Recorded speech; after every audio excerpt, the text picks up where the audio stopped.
ደብረ ዳሞ ይህ ታሪካዊ ገዳም ከቁስጥንጥንያ ነገሥታት ወገን ከሚሆን ከንጉሥ ይስሐቅና ከንግሥት ዕድና በተወለዱት በአባታችን በጻድቁ ዘሚካኤል በ6ኛው ክፍለ ዘመን ነበር የተገደመው። በተጋድሎ ኢትዮጵያዊ የሆኑት አባታችን በሕፃንነታቸው ብልህ በሳልና አስተዋይ በመሆናቸው 8ቱ ቅዱሳን ጓደኞቻቸው አረጋዊ ብለው በኢትዮጵያ ቋንቋ ሰይመዋቸዋል። አቡነ አረጋዊ ይህን ቦታ ከመገደማቸው በፊት በሰሜኑ የሀገራችን ክፍል በተለያዩ ቦታዎች በማለፍ ለዘለቄታው የሚሆን ቦታ ሲፈልጉ በዚህ በደብረ ዳሞ አናት ላይ የብርሃን አምድ ተተክሎ ተመለከቱ። የቦታውን መስህብነት አስተውለው ቢደሰቱም ከፍታው ግን ለመውጣት የማይደፈር ሲሆንባቸው ዙሪያውን ይዞሩት ጀመር። አቡነ አረጋዊን ለማውጣት እግዚአብሔር መልአኩን ላከላቸው። ተራዳዩ መልአክ ቅዱስ ሚካኤልም ቁመቱ 60 ሜትር የሚሆነውን ትልቅ ዘንዶ በማዘዝ አባታችንን ተሸክሞ እንዲያወጣ የእሳት ሰይፉን አሳየው። የፈጣሪያችንን የባህሪ አምላክነት የተረዱ በሃይማኖት የጸኑ ቅዱሳን እባቦችን ይጨብጣሉ እንደተባለ በእምነት ያዙት። ዘንዶውም አወናጭፎ በተራራው አናት ላይ አስቀመጣቸው። እግዚአብሔር ቅዱሳኑን አይጥላቸውምና ያን ጊዜ በቦታዋ ላይ የብርሃን ድንኳን ተተክሎ ተመለከቱ። የመላእክትን ዝማሬም አዳመጡ። እርሳቸውም ሃሌሉያ ለአብ፣ ሃሌሉያ ለወልድ፣ ሃሌሉያ ለመንፈስ ቅዱስ በማለት ፈጣሪያቸውን አመሰገኑ። ስለዚህም ቦታው ደብረ ሃሌሉያ ተባለ። በዚህ ተራራ ተጋድሏቸውን አጸኑ። የገዳሙ የመወጣጫ ጠፍር 2 አይነት ነው። እንደ ድሬዳዋ ባቡር የዕቃና የሰው ይባላል። የዕቃው ጠፍር በሰፊው የተተለተለና በረዥሙ የተቀጣጠለ ሲሆን በሀገሬው ትከሻ እስከ ቦታው ድረስ የመጣ አስከሬን እንዲሁም የጠበል ዕቃዎች እየተጎተቱ ይወጡበታል። ሁለተኛው የመወጣጫ ጠፍር ግን ለየት ይላል። ለሰው የተዘጋጀ ነው። ሀገሬው ዘንዶ ይለዋል። ከ5 የበሬ ቆዳ ተዘጋጅቶ እንደተገመደ ተነግሮናል። በ2 መዳፍ ካልሆነ በአንድ መዳፍ ብቻ ለመያዝ ውፍረቱ አይሞከርም። በዚህ ወፍራም ጠፍር ወደ ገዳሙ አናት የሚደረገው ጉዞ በ2 አይነት ዘዴ ነው። ልምድ ያላቸው ጠፍሩን በ2 እጃቸው ይይዙና በባዶ እግራቸው ቋጥኙን እየተረገጡ ሽቅብ ይወጣሉ።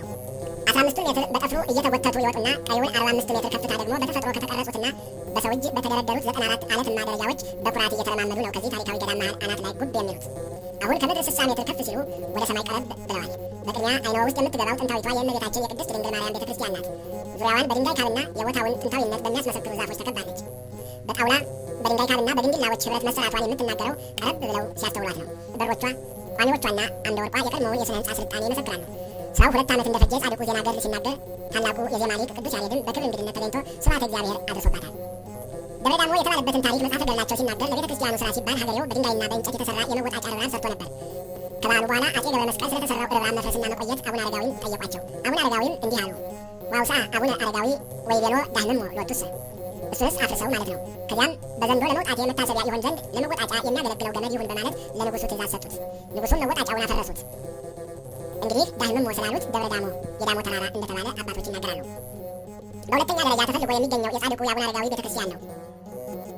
ይህን ህንፃ ቤተክርስቲያን ያሳነጸው የጻድቁ ወራሽ አባ ማትያስ የተባለ ደቀ መዝሙራቸው ሲሆን አባታችንን በ99 ዓመታቸው ጥቅምት 14 ቀን እንደ ሄኖክና እንደ ነቢዩ ኤልያስ በመንፈስ ቅዱስ ሲነጠቁ ተመልክቶ ስለነበር ህንፃ ቤተክርስቲያኑን ያሰራው በተሰወሩበት ቦታ ላይ ነው።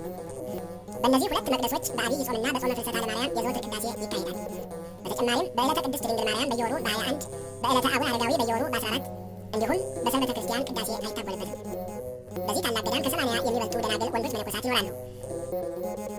በገዳሙ አናት ላይ የሚገኙትን ከ200 በላይ የሚሆኑ የመነኮሳቱን የመኖሪያና ማብሰያ የድንጋይ ካንጓዳዎች፣ ባለ 1 ፎቅ ዕቃ ቤት፣ 150 የሚሆኑትን አለትና የውሃ ምንጮችና ገንዳዎች፣ ከቅድስት ማርያም ቤተ መቅደስ ስር የሚመነጨውንና ብዙ ተአምራት የሚፈጽመውን ጠበል፣ የመቃብሩንና አጽመ ቅዱሳንን የሚሰበስቡበትን ስፍራ መልክዓ ምድሩንና ዙሪያ ገባውን ተዛውረው ሲመለከቷቸው እጅግ የሚያምሩና መንፈሳዊ ተመስጦን የሚያክሉ ናቸው።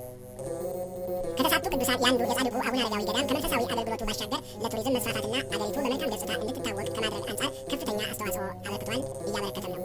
የጻድቁ የአቡነ አረጋዊ በረከትና ረድኤት ከሁላችን ጋር ይሁን።